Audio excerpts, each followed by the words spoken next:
Hello everybody, welcome back to the channel. You know what to do if you want to see more content. Let's get into it. So I want to point out the fake news that is the Motley Fool. And the reason why I'm pointing this out as fake news with someone like Johnny Rice writing this article is that every single thing inside this article is a lie. And I'm going to explain this very quickly. You guys seem to respond a little bit more in terms of viewership when the videos are shorter, so let's get into it. So the first lie is that XRP's biggest catalysts have already come and gone. It mentions the dropped lawsuit, and it mentions the ETFs. Now, the thing is that there's more to the story than simply dropping a lawsuit. There is more to the story than ETFs. There's a lot more going on than things that Johnny here is writing about.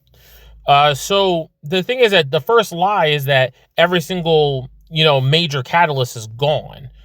We don't have the Clarity Act, which if you are running an intelligent financial services company, the last thing you're going to do is risk your business by not having absolute certainty. So he really does fulfill the 4-letter F word that rhymes with tool when he writes this garbage in an article. That is, unless, of course, the Motley Fool and, Microsoft or whoever put him up to it to writing more fear, uncertainty, and doubt, which is not going to work, just so you know.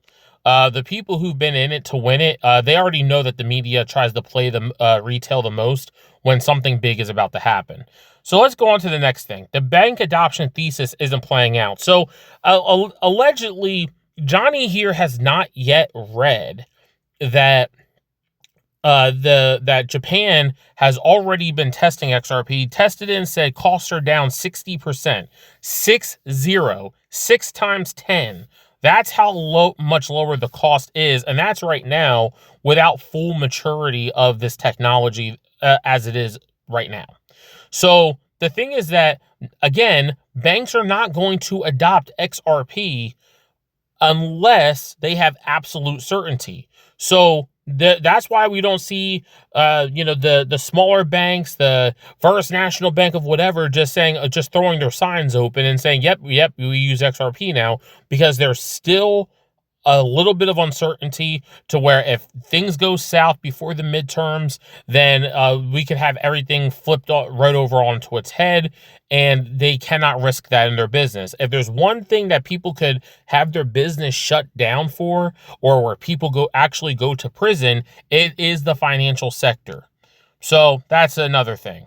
And the final lie that I want to highlight is Ripple's stablecoin is undercutting XRP. Well, this guy is a complete and utter dumb donkey. I don't curse.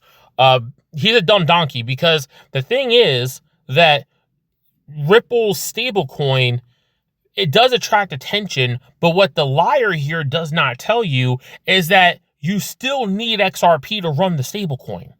So that's all I really want to highlight here. Beware of all the FUD. Thank you. I'm out.